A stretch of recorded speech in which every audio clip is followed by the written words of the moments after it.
The Honourable Leader of the Second Opposition. Madam Speaker, the government and the first opposition seem to spend all their time arguing about who did a worse job on the environment, on healthcare and so on. They both did a terrible job. Why don't we just call it a draw and move on? It's not clear why the Premier abandoned his own carbon plan. His own comments suggest he was hurt. The Prime Minister made him look bad in front of his friends by saying he had such a nice green plan. The decision to cancel their own plan underlines this government's habit of making impulsive, reckless decisions on the fly with no thoughts as to the consequences. As the Premier said in his first answer today, they're still working on their climate plan. This decision blows a hole in the province's budget and the government's agenda. When are we going to learn the financial impact on this province's finances, because it's not in anything we've seen so far? Opposition leader is quickly becoming the expert on every topic, and I can't help but notice that he is not, despite his the fact of the matter is that what he has come here to do thus far is advocate for more office space for himself and higher taxes for Manitobans.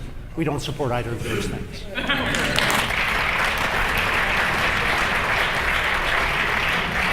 The Honourable Leader of the Second Opposition on a supplementary I will remind the question. First Minister Order. In the first question I asked him whether he would give me a straight answer to straight questions.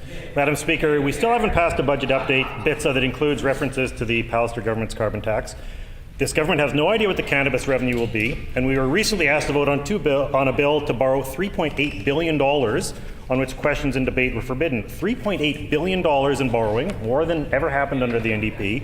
Hundreds of millions in lost revenue from abandoning his own carbon plan. But this government continues to cut taxes for the wealthiest Manitobans while putting his own plan to reduce taxes for low-income Manitobans on hold. How can the Premier justify putting tax cuts for the rich on everyone else's credit card while the province is taking out $3.8 billion in debt?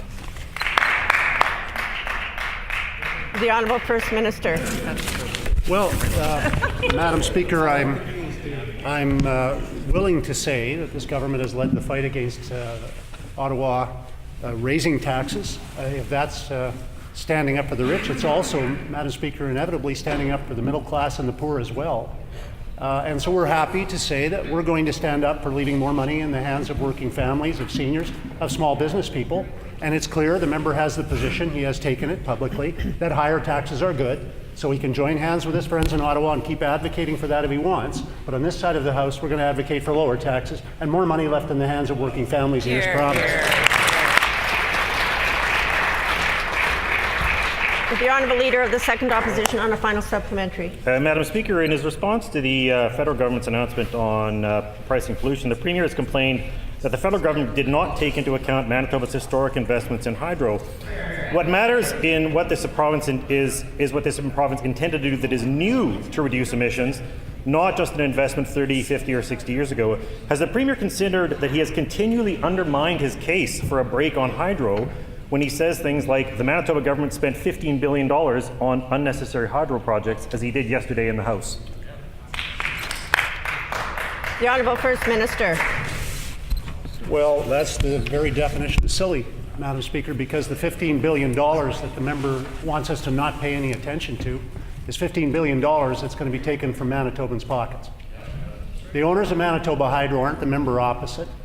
They're Manitobans. All Manitobans were forced to make a $15 billion investment by the previous NDP administration that has zero payback for 40 years, and the federal government's proposing, the Liberal government's proposing, to introduce the same taxes on this green province as it is next door in a province that lies on a bed of oil. The same Liberal government federally that says it's fighting pollution is investing billions of dollars in a pipeline that ships carbon-spewing products around the world and raises the problem of climate change, but is punishing a green province here in Manitoba. Madam Speaker, this makes no sense, and I don't know how the member is going to explain it to his Liberal friends at his next meeting with them.